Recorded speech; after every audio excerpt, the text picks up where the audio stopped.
Hello friends, welcome to my cooking. Namrata Gujarati કિચનમાં સ્વાગત છે તમારા બધાનું. ને આજે આપણે બનાવવાના છે તે છે તે શિયાળા માટે સ્પેશિયલ એવા આપણે છે તે માલપુડા બનાવવાના છે જે ઠંડીમાં મજા જ પડી જાય તેવા આપણે માલપુડા કઈ રીતના બનાવવા બધા મસાલા સાથે એ હું તમને બતાવવાની છું. જેથી કરીને બ્લોગમાં કન્ટિન્યુ રહેજો અને નવા હોય તો ચેનલને સબસ્ક્રાઈબ કરી દેજો, લાઈક કરી દેજો, શેર કરી દેજો, કોમેન્ટમાં બતાવજો તમને છે તો આ રીતના રેસીપી ક્યારે બનાવી છે કે નહીં તે.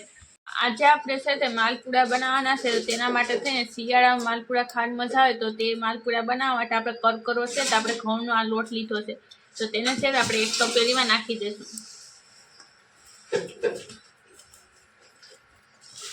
તો હવે આપણે છે આમાં આપણે છે તે લોટ નાખી દીધો એક તપેલીમાં. તો હવે તેની અંદર મસાલા છે તો બધી નાખી દઈશું. તો તેના માટે થઈને પહેલાં આપણે આ રીતના આખા મરી નાખવાના છે ને તેની સાથે આપણે નાખી દઈશું જે આપણે સફેદ તલ લીધા છે તે.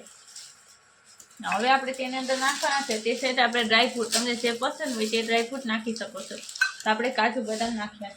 હવે તેની સાથે આપણે છે તે સીણી કલું ટોપટું આવે છે જે રેડીમેડ મળે તે જ આપણે નાખવાનું છે તે પણ આપણે નાખી દીધું. હવે બધી વસ્તુને પહેલાં છે તે સરસ મજાને મિક્સ કરી દઈએ આ રીતે. તો હવે આપણે છે તો આ રીતના આપણે ગોળ લીધો છે.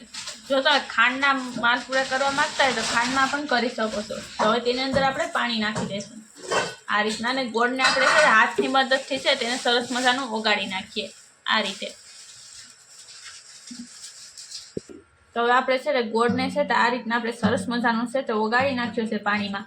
તો હવે છે તો આપણે છે તો આ રીતના આપણે જે લોટ લીધો છે તેમાં બધી મસાલા નાખી ગયેલું, ડ્રાયફ્રૂટ ને મરી નાખેલું તેની અંદર જ આપણે છે તો આ રીતના હલાવતા જશું અને છે તે ગોળવાળું પાણી નાખતા જશું અને આપણે બેટર તૈયાર કરી લઈશું આ રીતે.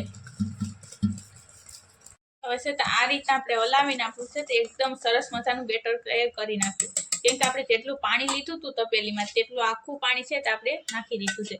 તો હવે છે તો આ રીતના આપણે તમે જોઈ શકો છો આ રીતનું તમારું બેટર હશે તો છે તમારા માલપુડા પરફેક્ટ જ બનશે.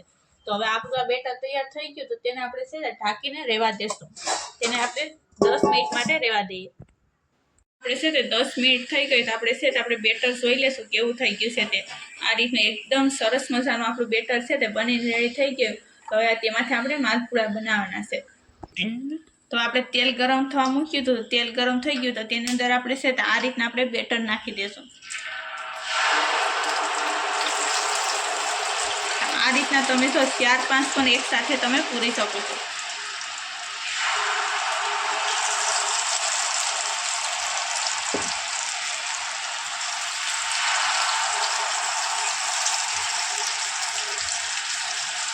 ઘણા કીધે છે તે માલપુરા છે તે સરસ નથી થતા. જો આ રીતના બનાવશે તો તેના માલપુરા છે ને એકદમ પરફેક્ટ એવા છે તેના માલપુરા બનશે. હવે તેને આપણે છે તે આ રીતના થોડી વાર થાય પછી તેને આપણે છે તે આ રીતના કરી લઈશું નીચેથી.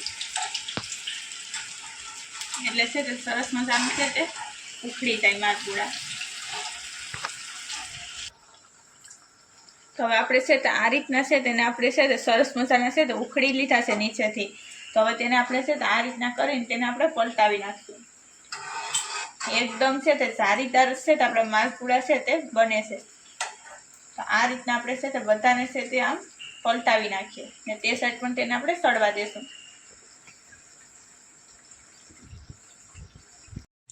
તો હવે આપણા છે તે માલપુડા છે તે સળી ગયા તો તેને આપણે છે તે આ રીતના આપણે કાઢી લેશું. આપણે છે તે આ રીતના આપણે પટલા કર્યા છે. જો તમે છે તેનું આપણે ખીરું છે તે બેટર આપણે જાડું રાખીએ છીએ તો આપણા છે તે માલપુરા છે તે એકદમ જાડા બને. પરંતુ આપણે જો આ રીતના હોય છે માલપુરા તો જ છે તે ખાવાની મજા આવે ને એકદમ ટેસ્ટી એવા પણ બને છે. આ રીતના આપણે તેલ તેનું નીંજોરી નાખવું એટલે છે તે ખાવામાં સ્વાદિષ્ટ વધારે લાગે. તો તેને આપણે છે તે આ રીતના આપણે મૂકી દઈશું નોક એકદમ છૂટા કરીને આ રીતે. આ રીતના આપણે છે તે બીજા પણ બધા માલપુડા છે તે માલપુડા આપણે બનાવી નાખીએ. તો હવે તમે જોઈ શકો છો કે આપણે છે તે માલપુડા બનાવીને રેડી કરી નાખ્યા છે. કેવા સરસ મજાના છે તે માલપુડા બની ગયા છે. અને આ છે તે શિયાળાની ઋતુમાં તો એકદમ ટેસ્ટી એવા પણ લાગે છે અને જોતા જ છે તે ખાવાનું મન થઈ જાય છે તેવા જ આ માલપુડા બને છે.